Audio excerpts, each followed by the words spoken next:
It's Friday, 2 February. Welcome to the President's Daily Brief. I'm Mike Baker, your eyes and ears on the world stage. Let's get briefed. We're starting things off in the Middle East, where U.S. officials confirmed to CBS News on Thursday that an official retaliation plan has been decided on after an attack killed 3 American service members in Jordan. This, of course, will be the least surprising retaliation in the history of retaliation planning, given that the White House has spent the past several days advising anyone who wants to listen that the U.S. has now decided how to respond to the deadly drone attack in Jordan. Later, the Biden administration is cracking down on Jewish settlers linked to violence against Palestinians in the West Bank. Plus, we'll look at the cases of 4 Chinese nationals recently charged by the U.S. for aiding the Iranian regime's weapons program. And in today's back of the brief, Russian dictator Vladimir Putin plans to punish any Russians abroad who speak out against the war in Ukraine or the regime with harsh financial penalties. But first up, the PDB spotlight. Let's begin with the situation in the Middle East, where the U.S. is expected to launch retaliatory strikes any day against Iran-backed militias after an attack killed 3 American service members in Jordan last weekend and injured at least 40 others. After much speculation, U.S. officials confirmed to CBS News on Thursday that they have settled on a plan of action, which will see the U.S. military engage in multi-day strikes in Iraq and Syria against multiple targets, including Iranian personnel and facilities. It's good that they're laying all this out for everyone. You wouldn't want this to be a surprise. The report comes just days after President Biden said he had made up his mind about how to respond to the deadly drone attack, which is believed to have been conducted by the most powerful of the Iran-backed militia in Iraq, Kataib Hezbollah. They're part of the Islamic resistance in Iraq. Defense Secretary Lloyd Austin said Thursday in remarks to the Pentagon, quote, "This is a dangerous moment in the Middle East. We will continue to work to avoid a wider conflict in the region, but we will take all necessary actions to defend the United States, our interests, and our people," end quote. Now, according to the CBS News report, weather in the region will be a major factor in determining when exactly the U.S. carries out their retaliation. Officials said that while they certainly have the capability to operate under any conditions, they prefer better visibility to limit the risk of inadvertently harming civilians. Officials noted that Kataib Hezbollah's announcement on Tuesday that they were suspending all military operations against U.S. forces in the region has not factored into any delays regarding a military response. The group was reportedly pressured by both the Iraqi government and the Iranian regime to curtail their operations in the wake of their deadly attack in Jordan. The militant group went to great lengths to distance Iran from attacks on U.S. troops in their statement, claiming their group operates, quote, without any interference from others. Now, here's a pro tip. Anytime an Iranian proxy group, funded, supplied, and trained by Iran, goes out of its way to claim that Iran had nothing to do with anything, they're lying. Iran appears to be increasingly nervous about the forthcoming U.S. retaliation, claiming this week that they had nothing to do with the deadly attack on U.S. troops in Jordan. Said one Iranian regime spokesperson, "Look, I know we fund Kataib Hezbollah. Do we provide them with weapons and training? Well, sure. I mean, do we encourage them to carry out our primary objectives of destroying Israel and removing the U.S. from the Middle East? Well, okay, maybe we do. But does that make us responsible for their actions? All right, fine. I guess we're responsible." End quote. Now, if you're keeping score at home, I made that entire quote up. The chief commander of Iran's Islamic Revolutionary Guard Corps did say Wednesday that Tehran is, quote, not looking for war. He did, however, warn that Iran was ready to respond if they came under direct attack. The commander said, quote, "We hear threatening words from American officials. You have tested us, and we know each other. We will not leave any threat unanswered," end quote. In another surprising move, officials with the IRGC said Thursday that they would be scaling back deployment of their senior officers in Syria, instead relying more on Shiite militias in the region to maintain their power in the country. The move comes in the face of increasing Israeli airstrikes in Syria that have killed more than half a dozen Iranian officials. It's just another sign that Iran is increasingly fearful of blowback from their provocative actions since the 7 October attacks through their use of regional proxies, be it Hamas in Gaza, Hezbollah in Lebanon, the Houthis in Yemen, or militant groups in Iraq and Syria. Iran's axis of resistance, as we've discussed before, has been carefully cultivated by Iran over decades, with the Quds Force, the elite and overseas wing of Iran's IRGC, training and arming these organizations. All right, coming up after the break, we'll discuss the latest action by the Biden administration regarding Jewish settlers linked to violence against Palestinians in the West Bank, and the case of 4 Chinese nationals recently charged for aiding Iran's weapons program. I'll be right back. Welcome back. President Biden has announced that he will impose sanctions on Israeli settlers accused of West Bank violence. This move, one could argue, is a sign that the U.S. is losing patience with Israeli Prime Minister Netanyahu. Biden signed the executive order on Thursday, which establishes a system for imposing financial sanctions and visa restrictions on Israelis found to be involved in attacks and intimidation against Palestinians in the region, including those unlawfully seizing Palestinian property, according to a Reuters report.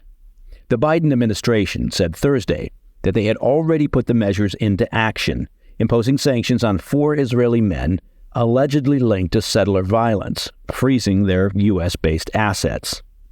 Now, the U.S. has been aggressively pushing Israel to curtail violence against Palestinians in the West Bank. Daily attacks by settlers have reportedly more than doubled since the deadly 7 October attacks on Israel by Hamas. President Biden has reportedly made personal appeals to Netanyahu, who has long championed Israeli settlements in the West Bank.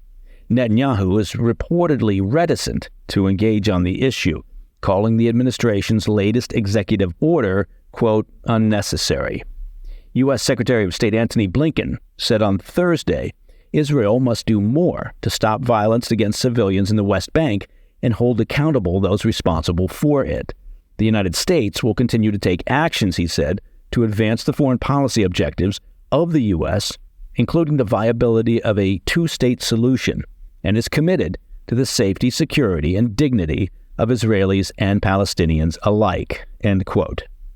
On that score, a spokesman for the State Department said Wednesday that the U.S. is actively seeking the establishment of an independent Palestinian state that includes security guarantees for Israel. To put this fresh push for a Palestinian state into context, let's briefly revisit the history around a 2-state solution in the region.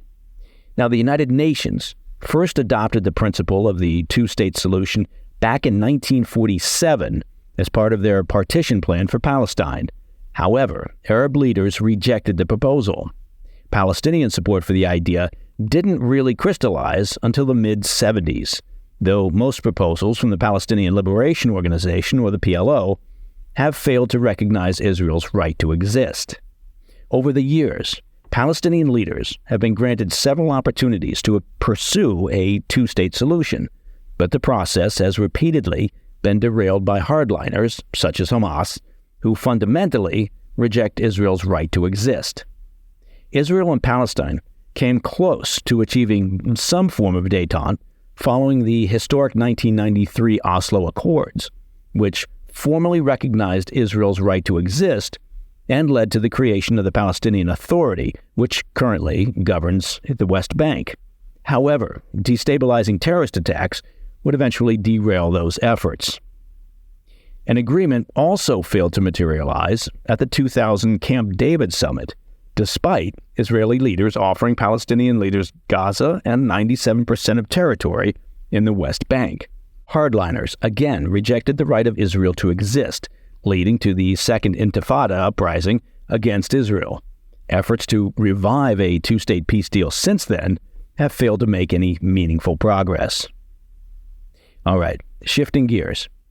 U.S. authorities announced criminal charges against 4 Chinese nationals accused of aiding the Iranian regime's weapons program for more than a decade. Officials with the U.S. Justice Department revealed the charges on Wednesday, which allege that the Chinese nationals helped smuggle U.S.-made electronic components to Iran that could be used in the production of attack drones, ballistic missile systems, and other military hardware. And that's according to a Fox News report. U.S. Attorney Matthew M. Graves said, quote, "Our indictment alleges a years-long complex conspiracy to violate U.S. laws by procuring U.S. technology with military uses for entities in Iran who would do us harm, a serious offense that endangers our national security," end quote. The group reportedly operated their criminal scheme between May 2007 and July 2020. They allegedly used a network of front companies in China to funnel a vast amount of dual-use, U.S.-origin commodities with military capabilities to Iran. The accused would allegedly misrepresent the end destination of these electronic components to U.S. companies, routing the shipments through China and concealing the fact that they were bound for Iran. Arrest warrants have been issued. However, authorities said the 4 Chinese nationals are all currently in hiding. They face up to 35 years in prison for their various violations of international and U.S. law. Assistant Attorney General Matthew Olson said, quote, "Such efforts to unlawfully obtain U.S. technology directly threaten our national security, and we will use every tool at our disposal to sever the illicit supply chains that fuel the Iranian regime's malign activity," end quote. The revelation comes as the situation in the Middle East continues to deteriorate, fueled by Iranian proxy groups that employ Iranian-made missiles and drones. All right, coming up in today's Back of the Brief, leaders in Moscow are planning a crackdown on anti-war Russians living abroad who criticize the Putin regime. It's surprising to think that Putin might be a thin-skinned despot who can't handle criticism. I'll be right back. In today's Back of the Brief, we're learning that Russian dictator Vladimir Putin is planning to aggressively pursue his own citizens living abroad if they criticize his administration or the regime's war against Ukraine. Russia's parliament passed a measure on Wednesday that would allow the government to seize the property of Russians living abroad if they are found to, quote, besmirch our country. Well, that seems pretty heavy-handed just for the simple act of besmirching. The law also targets the assets of any Russians living in exile who commit purported crimes against national security, according to a report by the New York Times. The law is aimed at clamping down on the hundreds of thousands of Russians who have fled the country since Putin's invasion of Ukraine. Many have high visibility on platforms such as YouTube, where they air their grievances against the Putin regime. Putin reportedly said Wednesday, quote, "All this scum that's always present in any society is being slowly washed away," end quote. At the same time, Putin has been increasing pressure on countries in Southeast Asia and the Middle East to restrict the freedoms of Russians speaking out against the Putin regime. An anti-war Russian language rock group was recently imprisoned in Thailand as they fought efforts by Moscow to forcibly deport them back to Russia for prosecution. In another example, a popular Russian-born rapper was recently banned from re-entering his adopted home in the UAE due to pressure from the Putin regime. Dmitry Gudkov, the exiled Russian opposition politician, told the New York Times that Russia's aggressive pursuit of anti-war citizens abroad is aimed at sending the message that no one is safe from Putin and that they can, quote, grab anyone, anywhere. Now, Putin's manic efforts to control and punish his critics, while not surprising, do reflect the reality that the Russian military has not been able to meet Putin's expectations and objectives, and his primary concern is internal social unrest, a Russian population increasingly dissatisfied with the progress of the war and the high casualty rate. The last thing Putin needs is a rising chorus of anti-war influencers operating outside his reach. With Putin's latest efforts, he's attempting to prove that nobody is, in fact, outside his reach. And that, my friends, is the President's Daily Brief for Friday, 2 February. If you have any questions or comments, please reach out to me at pdb@thefirsttv.com. I'm Mike Baker. I'll be back later today with the PDB Afternoon Bulletin. Until then, stay informed, stay safe, stay cool.